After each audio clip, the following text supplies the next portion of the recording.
नमस्कार। आज मैं भगवान श्री कृष्ण की उन बातों को आपके सामने रखूंगा जो कि भगवान श्री कृष्ण ने अर्जुन से महाभारत के युद्ध के दौरान कही थी, जो कि हमारे भी जानने योग्य है। तो आज का यह वीडियो आप ज़रूर देखें और देखने से पहले आप मेरे चैनल को सब्सक्राइब कर दें, ताकि आपको हमारे ग्रंथों महाकाव्यों से जुड़ी हुई कुछ बातें आपको निरंतर रूप से प्राप्त होती रहे और आप अपने जीवन में उसका उपयोग भी कर सकें। तो अब मैं अपनी वीडियो को स्टार्ट करता हूँ। भगवान श्री कृष्ण ने अर्जुन से कहा था कि हे पार्थ, जो अपनी आत्मा के दर्शन कर लेता है वह परमात्मा के दर्शन कर लेता है। जैसे नमक के एक कण का स्वाद समुद्र सागर के स्वाद से भिन्न नहीं होता, वैसे ही अपने आत्मा के दर्शन परमात्मा के दर्शन से भिन्न नहीं होते। आत्मा ही पूर्ण परमात्मा है, परमात्मा का अंश है। अर्जुन ने श्री कृष्ण भगवान से कहा कि हे माधव, क्या आप ही परमात्मा हैं? तब भगवान श्री कृष्ण ने अर्जुन से कहा कि हाँ पार्थ, मैं ही परमात्मा हूँ, जैसे तुम भी परमात्मा हो, केवल तुम अभी जागृत नहीं हुए हो और मैंने यह जान लिया है। अर्जुन ने भगवान कृष्ण से कहा कि हे केशव, आपके प्रति समर्पण क्या ईश्वर के प्रति समर्पण क्यों नहीं हो सकता? तब भगवान श्री कृष्ण ने कहा कि हे पार्थ, अवश्य मेरे प्रति समर्पण ही परमात्मा के प्रति समर्पण है। सारे जगत का त्याग करके मेरी शरण में आ जाओ। मैं ही संसार में ही, मैं ही संसार के प्रत्येक कण में हूँ। मैं ही सूर्य हूँ, मैं ही चंद्र हूँ, मैं ही नक्षत्र हूँ और मैं ही सभी ग्रह। मैं ही सारे मनुष्य हूँ, मैं ही स्वर्ग हूँ, मैं ही नर्क को धारण करने वाली शक्ति हूँ, मैं ही दुर्योधन हूँ और मैं ही अर्जुन। अर्जुन ने भगवान श्री कृष्ण से कहा कि हे केशव, यह कैसे संभव है कि आपका जीवन काल में बहुत से लोगों ने देखा है, आपकी माता अभी जीवित हैं, जिनके गर्भ से आपने जन्म लिया है, आप पुरातन और अविनाशी कैसे हो सकते हैं? तब भगवान श्री कृष्ण ने कहा अर्जुन से कि तुम शरीर देख रहे हो और मैं आत्मा की बातें कर रहा हूँ। मैं अनेक जन्म में हूँ, मैंने अनेकों अवतार लिए हैं, कई शरीर बने हैं, मेरी इस मिट्टी से मिले हैं और आगे भी बार बार जन्म लूँगा। जब जब धर्म की हानि होती है, तब तब अधर्म की वृद्धि होती है।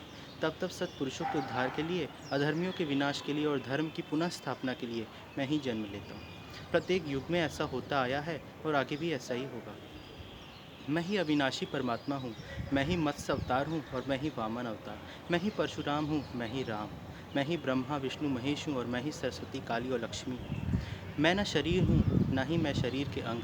मैं ज्ञान सृष्टि, मैं सब कुछ हूँ पार्थ, और मैं कुछ भी नहीं हूँ। ऐसा प्रत्येक युग में हुआ है और आगे भी ऐसा होता रहेगा। जब तुम आत्मज्ञान प्राप्त कर लोगे, तब तुम स्वयं को मुझसे ही जुड़ा पाओगे। तब तुम भी मेरे भांति स्वयं को परमात्मा के रूप में देखोगे, किंतु उस समय पद को प्राप्त करने हेतु मेरे प्रति पूर्ण समर्पण अनिवार्य है। अर्जुन ने कृष्ण से कहा कि समर्पण क्या है, मैं उसे आपके प्रति समर्पण कैसे जान पाऊंगा?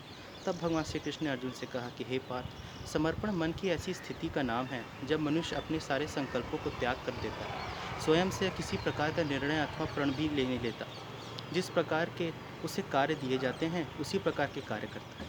वास्तव में समर्पण का अर्थ होता है अपने आप को, अपने मन को, बुद्धि को, ज्ञान को, इच्छा को, आशा को, अपनी भावनाओं को, अपने सब कुछ किसी को अर्पण कर देना। ऐसे ही समर्पण को भक्ति कहते हैं। अर्जुन ने श्री कृष्ण से कहा कि हे केशव, मैं पूर्ण रूप से समझ नहीं पाया हूँ। पत्नी का समर्पण पति को, योद्धा का समर्पण सेनापति को और एक शिष्य का हृदय में गुरु की भक्ति होती है। तो क्या सारी भक्तियाँ एक समान हैं? क्या सबको ईश्वर प्राप्ति होती है? तब भगवान श्री कृष्ण ने कहा अर्जुन से कि नहीं पार्थ, मनुष्य जिसके प्रति समर्पित होता है उसी के रूप में ढलने लगता है। उसके मन में कोई संदेह, कोई प्रश्न जन्म ही नहीं लेता। किसी दृष्टि के प्रति समर्पण उस मनुष्य के कार्यों को भी दूषित कर देता है। अंगराज कर्ण ने धर्म को जानते हुए भी बीच सभा में पांचाली को अपशब्द कहे। उसका कारण था दुर्योधन के प्रति समर्पण। इस युद्ध में जो उन्हें दंड मिलेगा वह किसी धर्म या जाति के लिए नहीं, अथवा एक दृष्ट के प्रति समर्पण के लिए दंड मिलेगा, एक दुष्ट के प्रति समर्पण के लिए दंड मिलेगा। इसलिए हे धनंजय, समर्पण उत्तम के प्रति होना आवश्यक है, उसी से मनुष्य उत्तम बनता है। लोहे की माला से अपराधी बांधा जाता है, पीतल की माला से मंदिर का दीपक बांधा जाता है और सोने की माला के आभूषण बनाकर गले में धारण किया जाता है। पति भक्ति, स्वामी भक्ति, मित्र भक्ति, ऐसे अनेक भक्तियाँ होती हैं पार्थ, किंतु सबसे सर्वश्रेष्ठ परमात्मा की ही भक्ति होती है। अर्जुन ने श्री कृष्ण से कहा कि हे केशव, आपके भक्ति से असंख्य लोग और कर्मयोग का क्या संबंध है? तब भगवान श्री कृष्ण ने कहा अर्जुन से कि हे पार्थ, सांख्य योग से मनुष्य स्वयं को आत्मा के रूप में जानता है और कर्मयोग से वह जीवन के बंधनों से छूट जाता है और भक्ति से परमात्मा के वास्तविक रूप का ज्ञान होता है।